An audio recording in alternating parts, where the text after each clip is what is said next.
Marie-Anne de la Pierre, bonsoir. Je suis très heureuse d'être parmi vous ce soir et de partager avec vous la lecture que j'ai faite de cet essai de Bénédicte Vioder.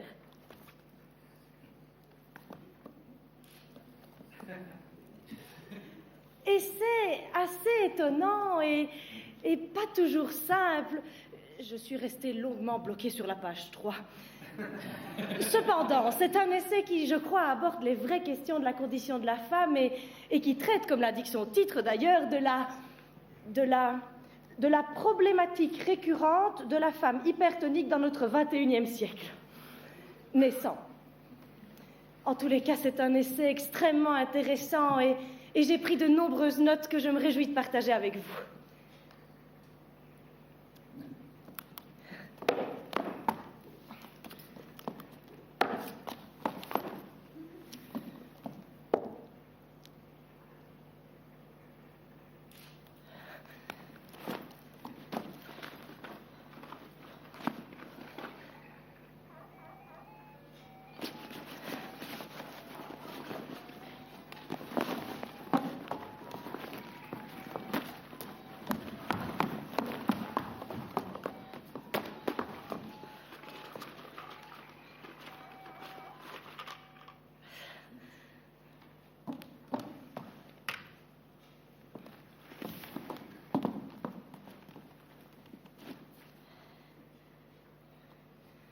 En tous les cas, c'est un véritable honneur pour moi que d'avoir été invitée parmi vous ce soir, car même si je ne suis qu'une simple lectrice, le fait d'être moi-même femme, épouse, mère et ménagère à mes heures perdues me permet, je crois, d'avoir un regard très juste sur la qualité de la réflexion proposée par l'auteur.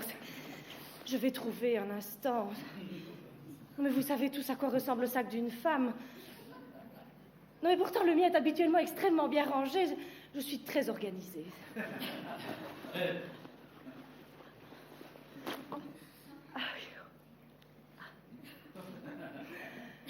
Ce sont les dessins de mes fils. Oui, je les plastifie. Non, mais c'est parce que le chat de mon mari adore l'odeur des Crayolas et il fait des petites gouttes de pipi pour marquer son territoire. Il est con, ce chat.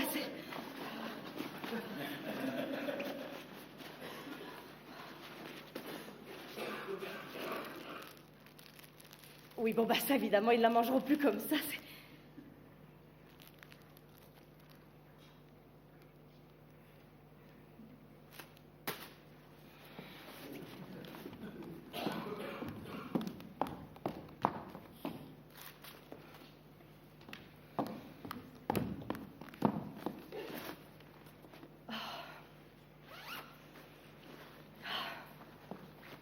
Voilà mes fiches. Voilà ce que je voulais vous dire à propos de cet essai. Il y a dans cet essai, si vous voulez, des choses très vraies, mais qui sont... comment vous dire? C'est-à-dire que... Enfin, prenons un exemple. Lorsque l'auteur affirme, page 22, que la plénitude de la mère face à ses enfants ne peut que découler de sa capacité à apprécier sereinement son bonheur conjugal et à s'épanouir en tant qu'épouse aimée et valorisée par un conjoint qui lui permet de se sentir une femme comblée et donc par là une mère comblante, c'est vrai.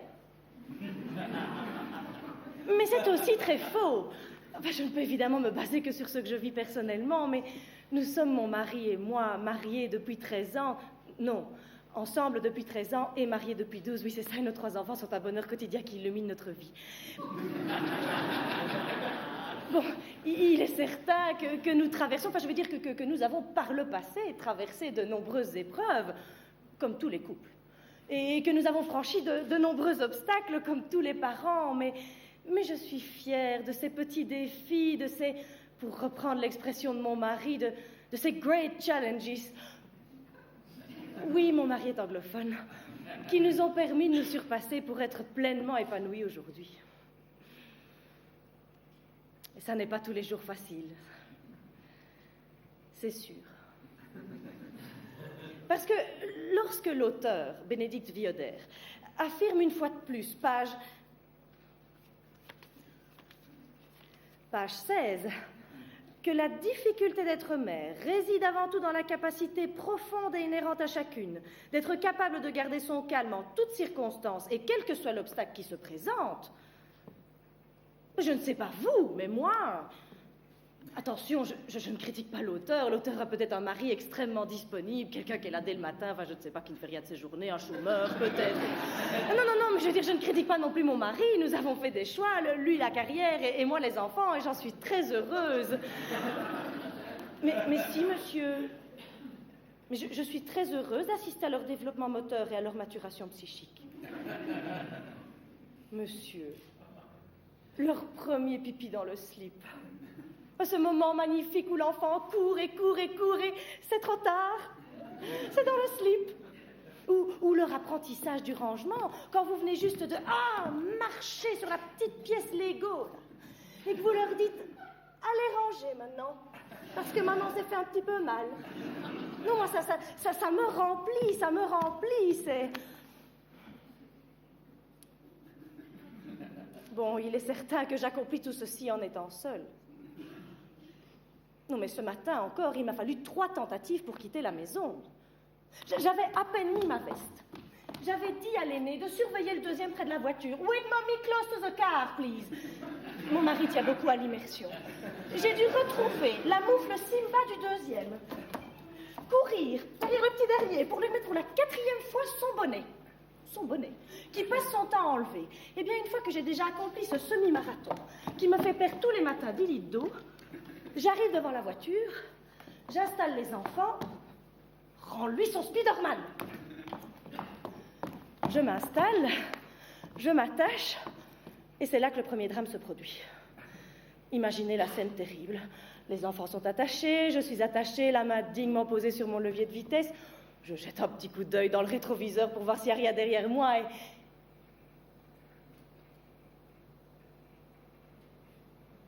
Je n'ai maquillé qu'un œil. Le crayon est dans la salle de bain. La salle de bain est à l'étage. L'étage est dans ma maison qui est fermée. Et moi, je suis dans ma voiture attachée et j'ai chaud.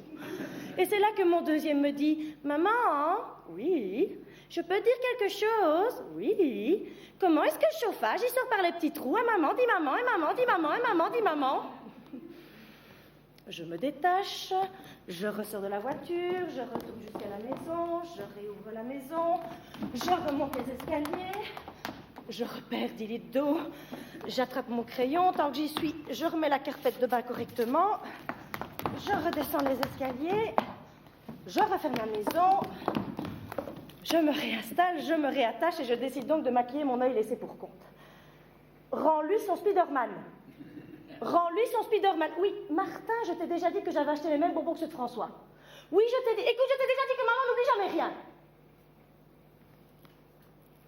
Je leur explique que ma manœuvre désespérée ici consiste à ne pas ressembler à un gros koala avec un œil noir et pas l'autre toute la journée. Je leur fais l'historique de l'eyeliner, histoire de les faire taire, et après m'être farci les oreilles d'un « Ah, allez, on roule, ah, allez, on roule », je démarre enfin.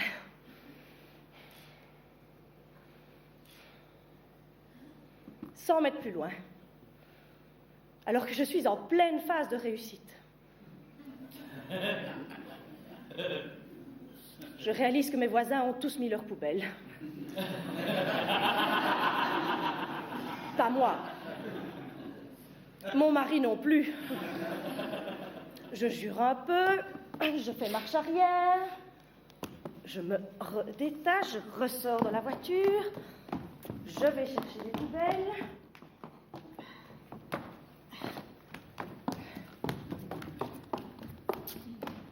Je mets les poubelles. Je me réinstalle, je me réattache et ça pue dans la voiture. Non, monsieur, ce ne sont pas les poubelles. Mon petit dernier semble lancé dans une poussée irrésistible dont je vous passerai l'imitation, pendant que les 2 autres à l'arrière se bouchent le nez en scandant avec dégoût « Il fait caca !» en chœur, que je n'oserais freiner, car je sais qu'en gros, c'est le seul moment de la journée où ils seront complices pour quelque chose. Il ne me reste plus qu'à me redétacher, ressortir de la voiture, ressortir le petit de la voiture, retourner jusqu'à la maison, réouvrir la maison, lui enlever sa veste, son écharpe, son bonnet, ma veste, mon écharpe, ses chaussures. Et nous voilà partis dans un grand moment perse, instant privilégié où la mère et l'enfant peuvent communier dans une chaleur et une tendresse émouvante.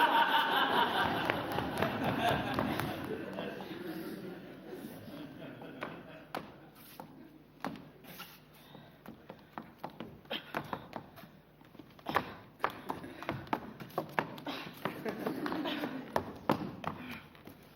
Peu après cela, démarrer réellement, et il n'est que 7h52. Il est donc bien évident que le fait d'affirmer que la difficulté d'être mère réside avant tout dans la capacité profonde et inhérente à chacune d'être capable de garder son calme en toutes circonstances et quel que soit l'obstacle qui se présente, est absolument impossible à maintenir 24 heures sur 24.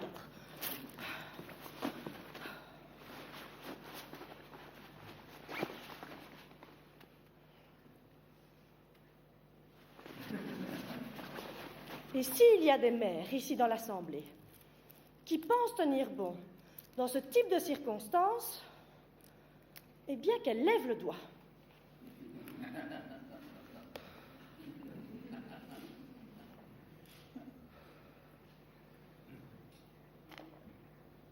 C'est pas possible. C'est pas tenable sans s'énerver. Surtout dans des circonstances qui se reproduisent tous les matins, avec en plus mon mari qui part et qui me dit « Bye bye, honey, have a good day ». Je sais, moi, que je ne vais pas avoir a good day. Je sais que je vais avoir une journée de merde où je vais me sentir moche et mal maquillée, là, avec mon gros œil de koala, et où la moindre contrariété va venir balayer le peu de bonne humeur qu'il me reste. Non, mais mon mari, il a toujours des journées extraordinaires. Partout où il va, il est reçu comme un prince. Ça, c'est sûr que son assistante veille au grain. Non, mais il reçoit toujours un porte-document pour ne rien égarer. Il y a une bouteille d'eau, un verre d'eau, et surtout quelqu'un qui le présente. Attention, je sais très bien qu'il n'a pas la chance, comme moi, d'avoir été invité parmi vous ce soir, mais regardez autour de vous quand même.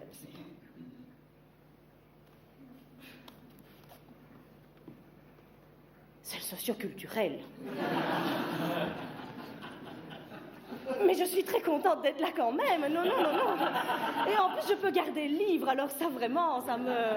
Non, et puis comme le dit mon mari, better one-eyed than quite blind. Hein. Il vaut mieux être borgne qu'aveugle.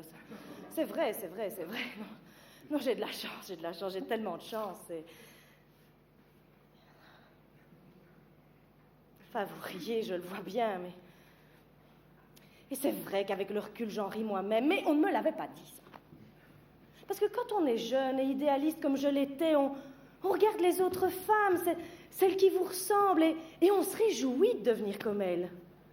Mais c'est vrai, on ne vous prévient jamais de ce qui vous attend. On vous met Barbie et Ken dans les mains dès votre plus jeune âge et on vous dit de jouer au grand. Que font-ils, Barbie et Ken? Que font-ils? Mais Barbie et Ken, ils prennent leur camping-car vert pomme sur lequel vous avez collé des jolis arcs-en-ciel et ils partent pour un week-end dans les Fagnes. Barbie ira faire du cheval, pendant que Ken fera du surf. Chut.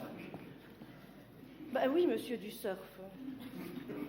Mon Ken n'avait qu'une grande planche de surf et un tout petit maillot bleu électrique qui moulait son corps de rêve. Mais c'est ça qui est beau dans l'enfance, c'est que dans mes Fagnes, il y avait aussi un océan. Enfin bref, que font-ils ensuite? Si Barbie est fatiguée, Barbie peut prendre un bain dans sa baignoire remplie de mousse, pendant que Ken prépare la décapotable pour une sortie au grand air avec les enfants. On ne vous dit pas que les enfants de Barbie... Comment est-ce qu'ils s'appellent encore? Oh, si, je l'ai sur le bout de la langue. Oui, Skip et Skimmer, c'est ça. On ne vous dit pas que Skip et Skimmer vont être chiants sur tout le trajet et qu'ils vont se disputer pour 3 cm sur un putain d'accoudoir. On ne vous dit pas qu'un jour, Barbie, en sortant de son bain triple mousse, devra se masser les cuisses avec la dernière crème anti-capiton de je ne sais qui et que de toute façon, elle ne sait plus fermer sa petite reprise à paillettes parce qu'elle a accouché 3 fois. On ne vous dit pas qu'un jour, Ken sera tellement absorbé par son ordinateur qu'il ne pensera même plus à faire du surf. De toute façon, au bout d'un moment, il ne faut plus monter sur la planche. Manque d'exercice. Non, mais on ne vous le dit pas, mais on vous fait croire que c'est une réalité accessible, que toutes les femmes sont des mères exceptionnelles qui ne sont jamais à bout. Non, mais ça, c'est la merveilleuse éducation transmise par notre société chérie, et d'ailleurs plus particulièrement par mon grand-papy Albert.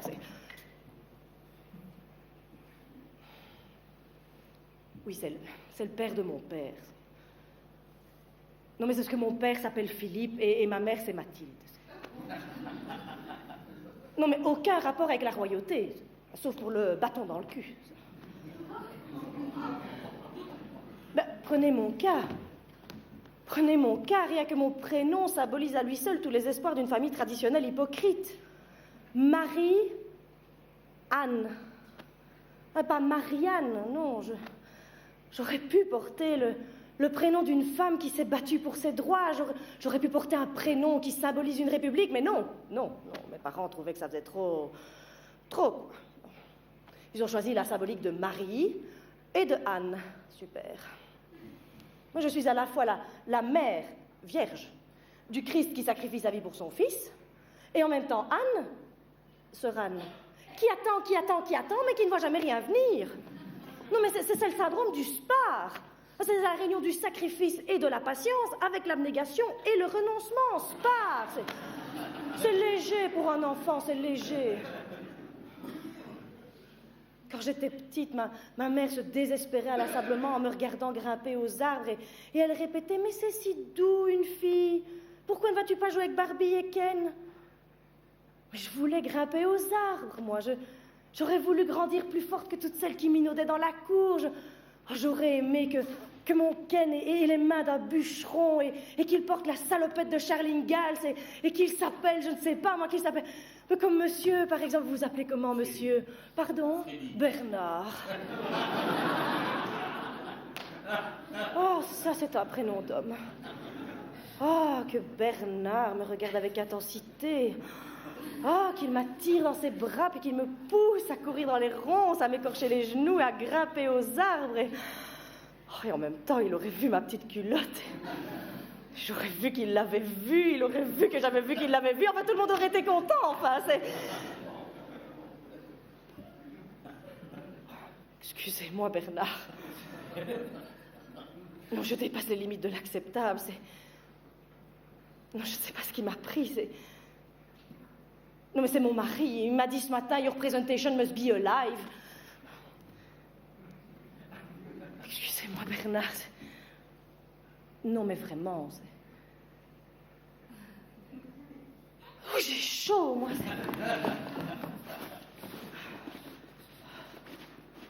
Que dites-vous, madame? Que c'est l'influence de l'essai? Oh non, mon Dieu, ben, on voit bien que vous ne l'avez pas lu. Ah, mais je veux dire, mais lisez-le, c'est un essai extrêmement... Qui vient de dire dans la salle que c'était extrêmement intéressant? Ça vient de par là. C'est vous, monsieur? Ah non, monsieur me montre madame du doigt.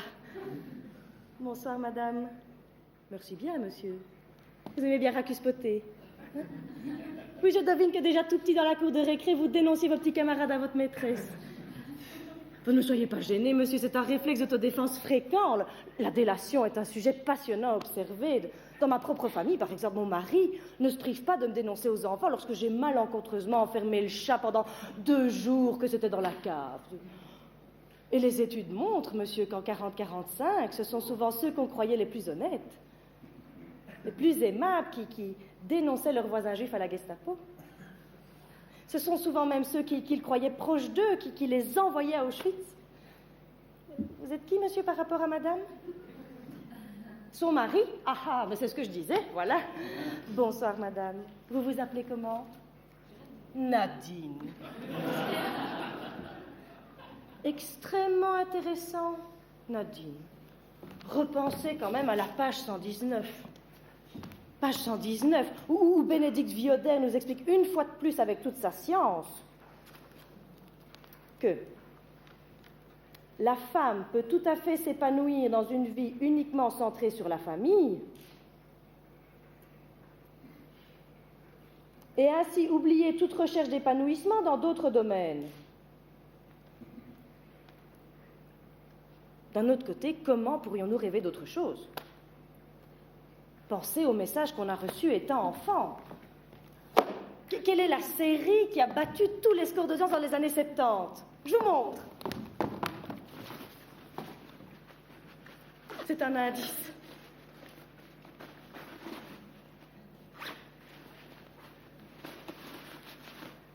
Alors, une série avec des femmes qui portaient des chapeaux par soleil et des hommes qui tiraient tout le temps sur leurs bretelles. Comment? Je n'entends pas avec le chapeau, parlez plus fort. Allez, une série bien connue. Comment? Mais oui, La petite maison dans la prairie, bien sûr. Oh, Bernard, je l'ai lu sur vos lèvres. D'ailleurs, Bernard, arrêtez de me regarder comme ça parce que... Je suis mariée, Bernard, je ne peux pas. Oh, j'ai chaud, moi, c'est... Bien sûr, La petite maison dans la prairie, mais c'est un modèle magnifique qu'on nous a montré. Charles et ses difficultés à la ferme, et Caroline et son four à pain, et les enfants qui dégringolent le long de la colline. Et surtout, Charles et Caroline qui s'endorment les mains bien au-dessus des couvertures. En disant « Bonne nuit, Charles. Bonne nuit, Caroline. » Mais toute leur vie a rythmé la nôtre. Allez, rappelez-vous, le plus bel épisode, celui où les vacances de Noël approchent et toute la famille Ingalls cherche un cadeau à offrir. Ils ont peu d'argent. Alors Charles, en cachette, fabrique une selle pour le cheval de Laura. Marie, la petite aveugle, réalise une broderie, rien qu'au contact avec ses doigts. Et Carrie, la toute petite, découpe une étoile pour mettre tout en haut de la cime du sapin. Mais le jour de Noël, Caroline, la maman, elle reçoit un four à pain. On pense évidemment à tout ce qu'il vient de Charles, mais nous comprenons à la fin de l'épisode qu'il s'agit de Laura qui a vendu son cheval Bunny aux Olson pour offrir un tel cadeau à sa mère. Mais c'était beau quand même. Mais à quoi voulez-vous qu'on rêve d'autre quand on se marie? On veut tout être cette Caroline Ingalls et son sourire bienveillant même quand la récolte de blé a été décimée par l'orage. On espère que notre Charles rentrera fourbu d'avoir porté ses 25 poutres toute la journée, qu'il aura les bottes pleines de boue, mais que malgré ça, il nous jouera un petit air de violon pour égayer la soirée.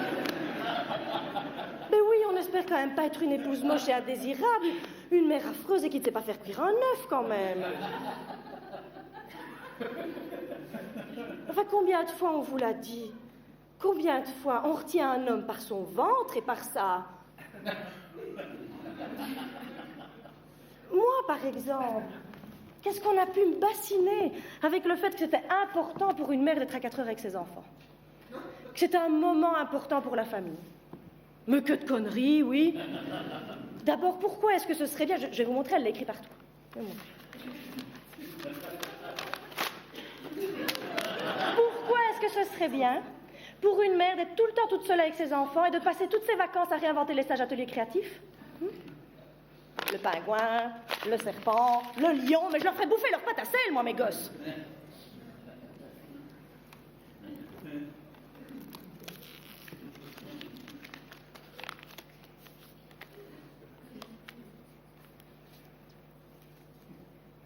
Vous croyez que ça m'amuse tous les jours de faire une partie de Monopoly avec l'aîné, pendant que le deuxième étale ses billets sur la plasticine et qui fait des papiers collés comme ça, et puis qu'après le petit dernier s'agrippe à mon genou, tout ça parce que j'ai refusé de lui donner le pied au cheval.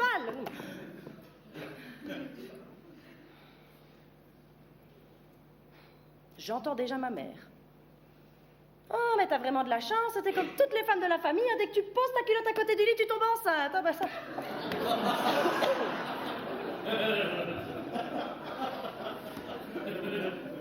Ça, c'est clair que dans le genre poule pondeuse, j'ai quelques qualités. Hein. Enfin, je ne fais que dans le poulet, moi.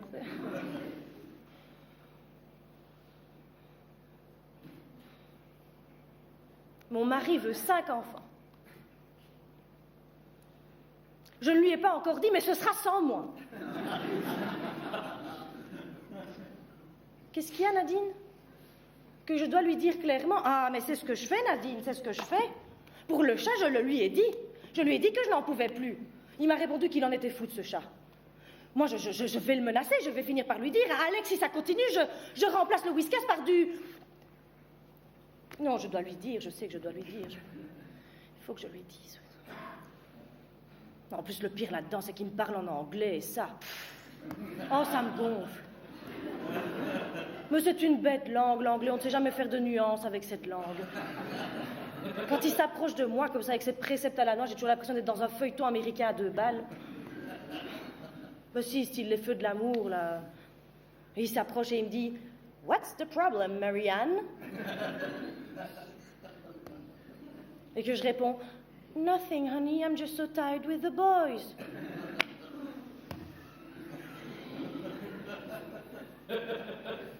Non, le pire du pire, c'est que je me rends bien compte que je suis en train de devenir tout ce que j'avais juré adolescente ne jamais devenir. Ah ben je deviens comme ma mère. Un jour aussi, mes gosses me trouveront chiante. Trop ceci, trop cela.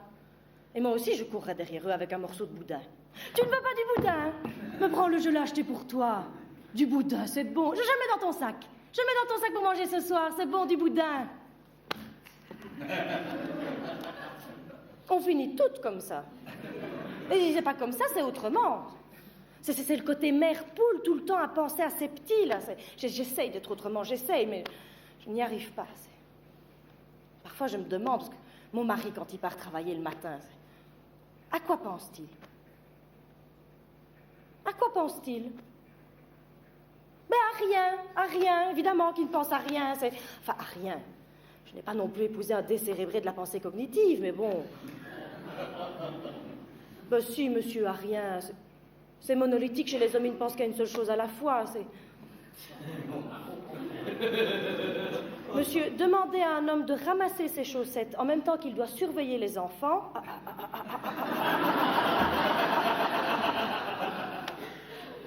Et les hommes comme mon mari ne sont pas confrontés aux prises de tête familiales. Parce que rien qu'aller dans un grand magasin nécessite plusieurs développements mentaux ultra complexes. Mais si, mais les grands magasins de chaussures, par exemple. Ah ben non, mais quand vous avez survécu à...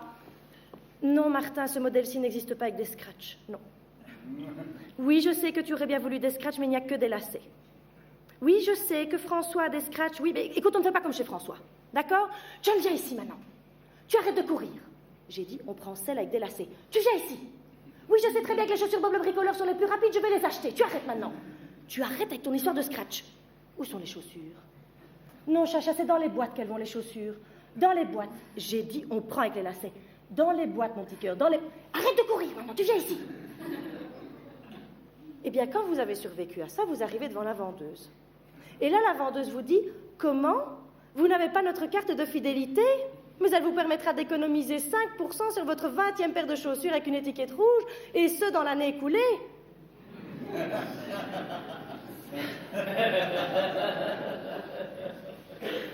Quelle mère de 3 enfants irait s'acheter 20 paires d'escarpins par an et serait à ce point près de ses sous pour économiser, donc si on dit 20 paires de chaussures à 100 € la paire, ben oui, on va pas acheter de la merde non plus. Attention, je ne dis pas que les gens qui achètent des chaussures à 60 € achètent de la merde, pas du tout. Non. Non, mais moi aussi, je vais chez Brentano, c'est un très beau magasin, j'aime beaucoup. Non, c'est parce que j'ai pris 100 € parce que c'était un chiffre rond. Donc 20 paires de chaussures à 100 € la paire, ça nous fait 2 000 €. Donc 5% de 2 000 €, 5% de 2 000 €...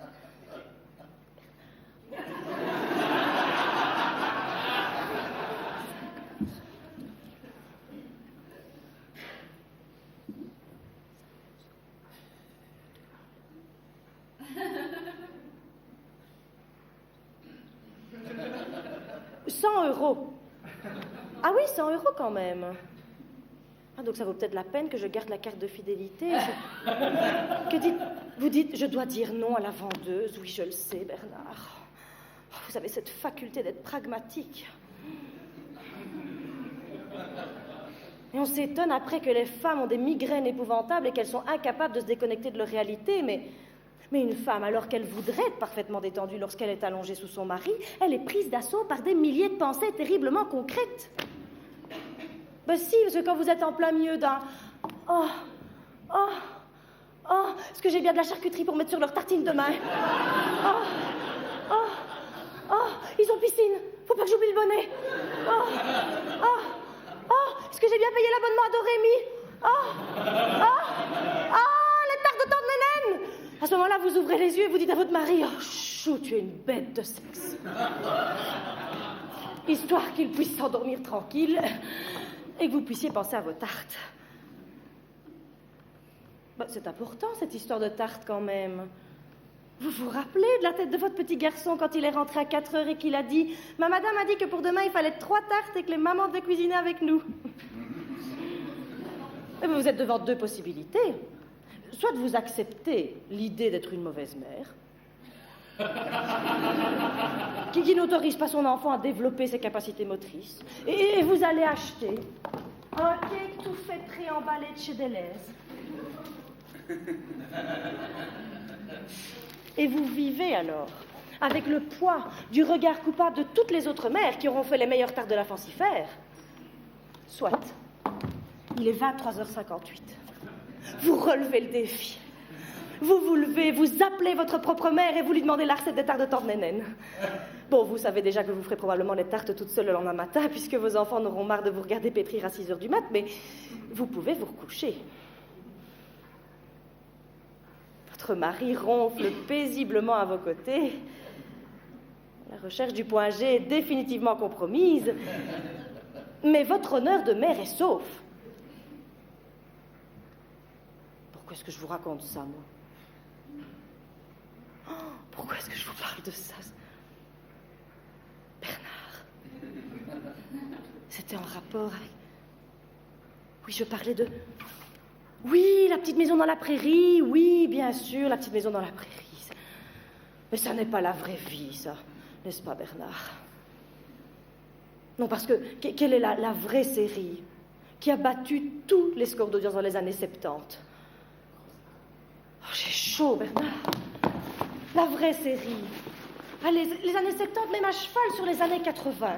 Une série, ils portaient des chapeaux de cow-boy et des bottes de cow-boy et... Oui, Dallas, bien sûr. C'est... Enfin, sauf que moi, je ne pouvais pas regarder. Mais non, ma petite voisine Sabine, elle pouvait regarder, mais moi non, forcément.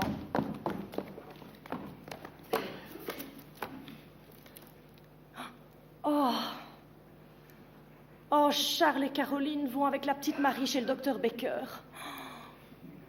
Oh, sa vue s'est encore dégradée. Oh, elle passe son temps à se cogner sur les bancs de l'école. Oh. Mais pendant ce temps-là, chez Sabine, JR s'apprête à tromper Sue Ellen, qui ne lui a pas dit qu'elle s'envoyait en l'air avec le meilleur ami du cousin de Bobby et Pam. Oh, Charles et Caroline vont une fois de plus à la messe. Oh, ils chantent des louanges au Seigneur avec le révérend Alden. Oh, glory to the Lord. Oh, c'est pour le remercier de leur avoir donné une petite grange pour vivre. Mais pendant ce temps-là, chez Sabine...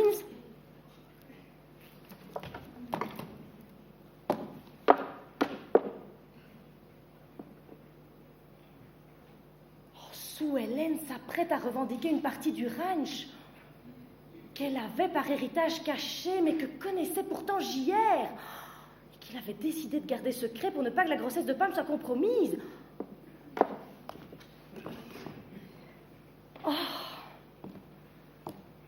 Oh, Charles et Caroline décident de surmonter tous les drames de leur année. Oh oui, le chien est mort. Oh, la grange a brûlé. Oh, il y a eu des grillons partout dans les champs. Oh, mais malgré ça, ils recélèbrent leur union au bout de 20 ans de mariage. Oh. Mais chez Sabine...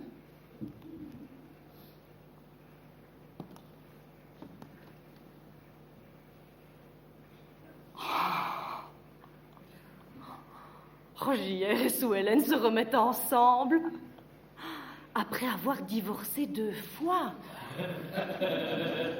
et épousé chacun l'ennemi juré de l'autre, mais qui n'était autre alors que l'ancien amant de l'ex-maîtresse de JR.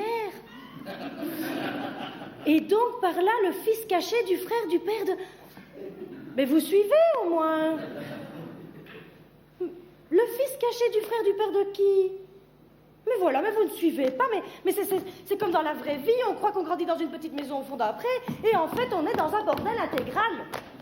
Oh, mais j'ai bien remarqué le stratagème de tout le monde. Ah, toutes ces femmes qui disent avoir un mari extraordinaire, elles ne vous disent pas à quel point elles se font chier dans leur couple. Ou qu'elles sont tous les lundis après-midi les jambes écartées dans une voiture de luxe avec un type qui n'est pas leur mari. Et toutes les mères qui disent avoir réussi l'éducation de leurs 3 enfants, elles ne vous disent pas que l'aîné en a son 3e mariage raté, que la 2e est cocu comme pas 2 et que le petit dernier a besoin de fumer 5 gros pétards avant chaque réunion importante. Mais tout le monde ment, tout le monde. Et sans doute même mon mari d'ailleurs. Et quand il me dit que son assistante ne lui fait aucun effet. Chantal. Chantal par-ci, Chantal par-là. Tu devrais voir ce qu'a dit Chantal. Tu ne devineras jamais ce qu'a fait Chantal. Tu devrais vraiment découvrir qui est Chantal. En plus, elle est hyper performante en anglais. Et elle s'agrippe à son bras là comme une chatte en chaleur. Salope! Vous savez ce qu'elle m'a offert au dernier réveillon de Noël de l'entreprise? Oui, Nadine, j'organise ça chaque année à la maison. Ça fait plaisir à mon mari. Vous savez ce qu'elle m'a offert? Déjà, c'était mal parti, j'étais sa cacahuète. Non, mais c'est parce que la cacahuète, c'est un concept. Donc, si on prend un exemple, par exemple, si Bernard me tire... Non. Non, je veux dire, si Bernard me pêche... Si Bernard me pêche, ça veut dire que je deviens sa cacahuète et que Bernard doit m'offrir un cadeau à moins de 10 €, mais qui correspond entièrement à ma personnalité. Enfin, on n'est jamais tiré par la bonne personne. Moi, j'étais la cacahuète de Chantal. Et quand j'ai ouvert son cadeau, c'était une petite boîte noire avec des écritures criardes et une espèce de logo comme ça, un peu féminin. Et il était mis dessus « Lubrix Hot Gel ». Lubrix Hot Gel? Super, Chantal. J'ai la bûche. Et c'est là qu'elle a fait un clin d'œil à mon mari. Ça, ils ont ri. Bande de cons, va. Je suis retournée dans la cuisine, terminée de préparer la double bûche glacée que j'avais faite la veille jusqu'à 2 h du matin, et il y avait ce petit Père Noël en plastique immonde qui me regardait avec son sourire bienveillant, et j'ai repris la boîte et j'ai lu ce qui était mis dessus.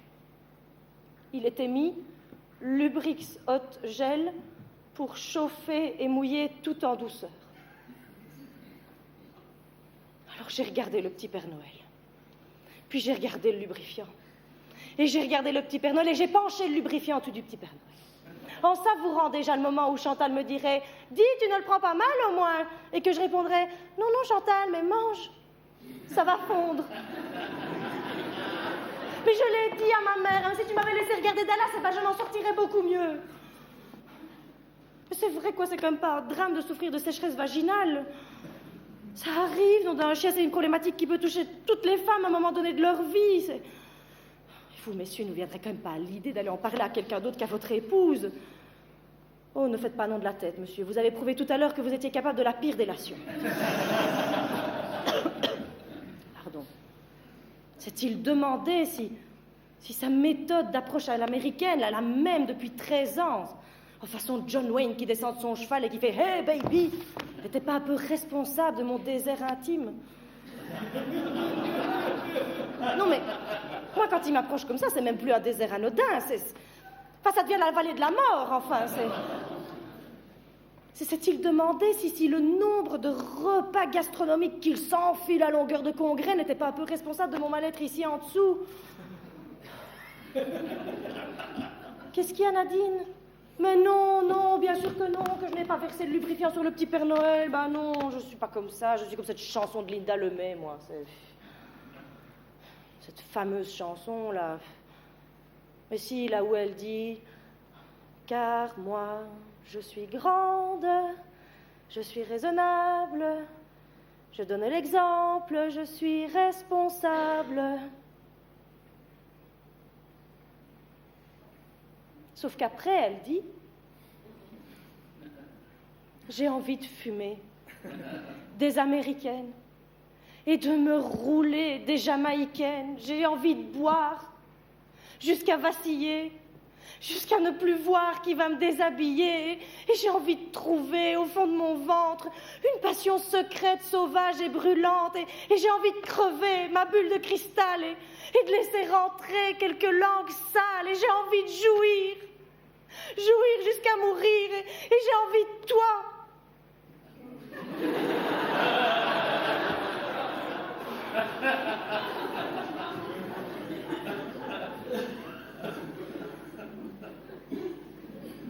Oh, j'ai chaud.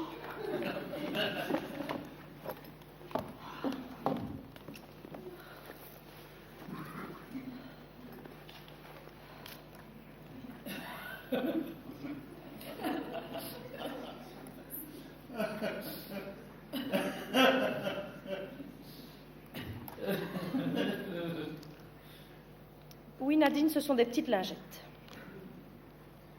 Pour moi. Au cas où. On ne sait jamais si mon mari ou un inconnu, on ne sait jamais non plus, mais me prenait violemment par surprise comme ça, pouf. Eh bien, au moins, je serais fraîche comme une fleur et mon honneur de femme serait sauf. Une femme qui aurait été bercée par Dallas aurait tout de suite remarqué les regards torrides de Bernard. Elle y aurait réagi et elle lui aurait fixé rendez-vous là derrière quand tout le monde serait parti et ils auraient baisé sauvagement. Et le meilleur là-dedans, c'est qu'elle ne se serait pas sentie coupable. Ça n'est qu'une image, Bernard. On n'est pas des bêtes. Lors de mon congé de maternité pour mon petit troisième, j'ai beaucoup réfléchi. Beaucoup. Parce que mes 2 premiers congés de maternité ne m'avaient offert comme moyen d'épanouissement que de soigner mes crevasses au mamelon, d'ingurgiter des litres et des litres de thé aux fenouil censés favoriser ma lactation, mais qui était déjà surabondante, et de changer mes fringues sans cesse détrempées par les hectolitres de lait qui sortaient de mes seins à chaque bruit ressemblant au cri d'un bébé. À chaque fois que le crétin de chat de mon mari miaulait en pissant sur les dessins de l'aîné, ben moi je pissais le lait. Non mais les camions-citernes stationnaient devant la maison. Mon mari a dû louer un tire-lait électrique. J'ai failli y perdre un sein. Non mais c'est un truc déjà, vous le mettez, c'est un truc de vache. C'est relié par un grand tuyau à une machine et moi j'avais pas bien vu que c'était pas bien relié et mon mari a appuyé sur la machine et j'ai dit je suis en train de perdre un sein, je suis en train de perdre un sein.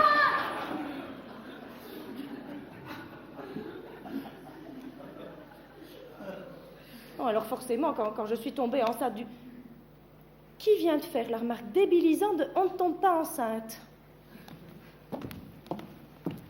C'est vous, monsieur. Les notices de pilules, monsieur, affirment qu'elles sont fiables à 98%. C'est vrai. Je fais partie des 2% de connes pour qui ça ne marche pas. Oui, ben je ne sais pas. Les spermatozoïdes de mon mari sont d'irréductibles fécondateurs. Oui. Oui, ben il est américain, son sperme est américain, ce sont les Américains que voulez-vous que je vous dise. À force de leur faire croire depuis des années que le rêve américain est accessible à toute personne travailleuse et téméraire, eh ben il y a mutation génétique. Les chercheurs devraient s'y intéresser, ça confirme la théorie de l'évolution. Enfin bref, c'est pas pour ça que je vous raconte ça. Ce que j'essaye de vous dire, c'est que lors de mon congé de maternité pour mon petit troisième, mes seules préoccupations ont été biberon, Coca Light et l'intégrale de Dallas. J'ai d'abord mis ma prise de conscience sur mon baby blues, mais j'ai très vite compris. Sue Ellen, si elle est quelquefois excessive, a eu entièrement raison.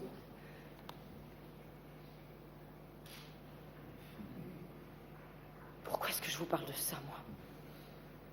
Oh, je perds le fil de mes idées, Oh, quand je pense que mon mari m'a coachée pour être parmi vous ce soir, Oh, avec ses briefings, ses débriefings, ses feedbacks, ses brainstorming, qu'est-ce que je se la pète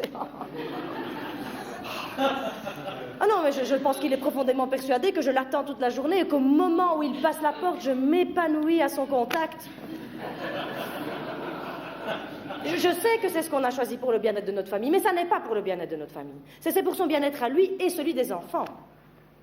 Si vous voyez le regard paniqué qu'il m'adresse lorsque j'ai le malheur de parler d'épanouissement personnel. Oh non, ça c'est sûr que je peux m'épanouir, mais dans des activités basiques. Je peux faire du step et rencontrer mes copines steppeuses et discuter avec elles du dernier collant minceur du téléachat, ou je peux suivre des cours de cuisine et apprendre à découper des petits émincés de rascasse enrobés de leurs petits poros juliennes, ou je peux suivre des cours d'anglais, et ce, pour mieux maîtriser la langue maternelle de mon mari, et non pas pour trouver un synonyme de I love you, mais pour réussir un jour à dire clairement « Fuck you, honey! I'm leaving !» Non mais il me prend pour Caroline Ingalls ou quoi?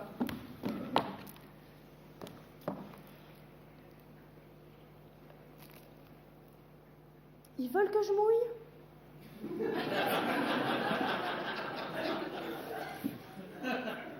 Ah ben, je vais mouiller.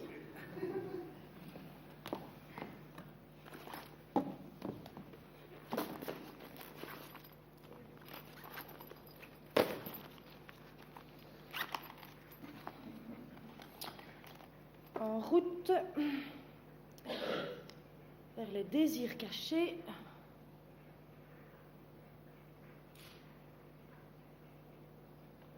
Fantasmes inassouvis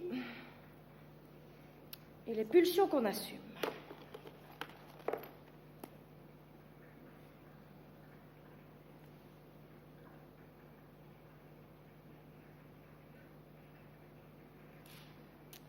En route vers le plaisir pris dans l'instant. Jouissance non culpabilisatrice. Les comportements immatures.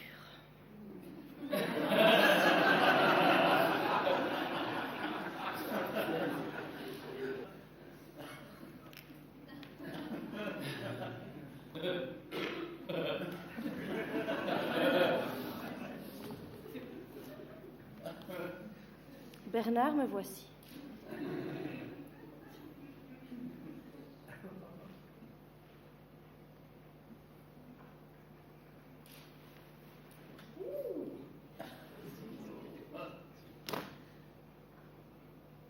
J'ai envie de vous, Bernard. Là, maintenant, tout de suite, oui. Mais rassurez-vous, on va attendre que vous ayez quitté la salle. On a tout notre temps. Oui, nous sommes des bêtes, Bernard. J'ai chaud. Regardez comme j'ai chaud. Oui, je sais, mes mains sont un petit peu moites, mais c'est parce que je suis stressée. Pourtant, je vous sens moins réceptif que tout à l'heure. C'est le stress, oh Bernard. Vous savez bien qu'une première fois n'est jamais parfaite, et puis, à votre âge, ça n'est plus la performance qui compte.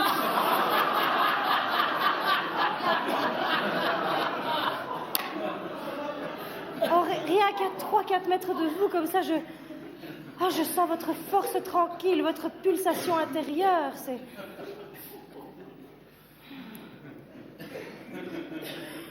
Qu'y a-t-il, Bernard? Non, mais je vous sens tout raide.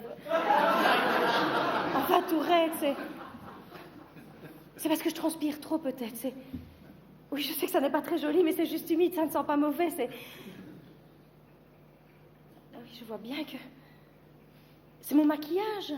J'en ai mis de trop. Je peux l'enlever. Je suis multifacette. Je peux être qui vous voulez. Je veux bien être Caroline, je veux bien être Sue Ellen, je veux même bien être Bobby, si vous voulez. Oh, vous n'êtes pas sincère, je le vois bien. C'est ma faute. Ah, pourtant, vous étiez quand même consentant. J'ai vu vos yeux tout à l'heure. Vous n'avez pas dit non. Vous avez même souri. C'est ma transpiration. Ça fait 1 heure que je fais la majorette devant vous et vous n'avez rien dit. Je vous ai raconté ma vie, Bernard, mes états d'âme.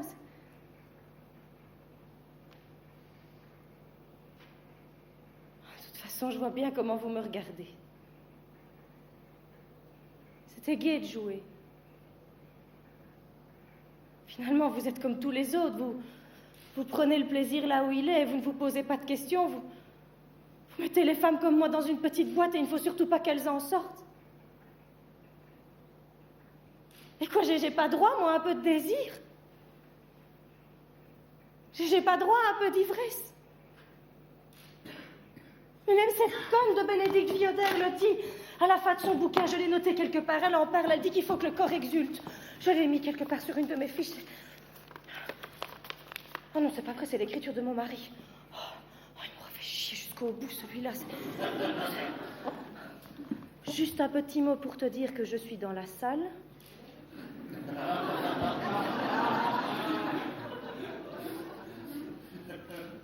Et que je te regarde avec fierté. Je suis sûre que tu seras merveilleuse, je t'aime.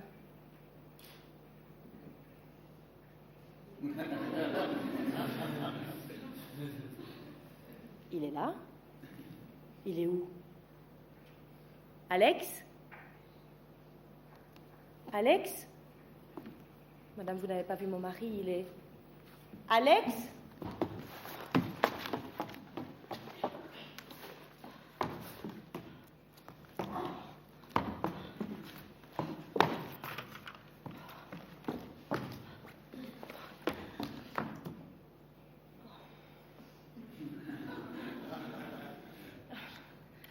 Excusez-moi, Bernard, j'ai passé un très bon moment, mais il se fait tard et aujourd'hui c'est lundi et le lundi c'est le jour du rôti. Et je crois que mon mari ne sait pas comment il doit le préparer. Et vous savez, du rôti, si on ne met pas du jus régulièrement dessus, ça se dessèche.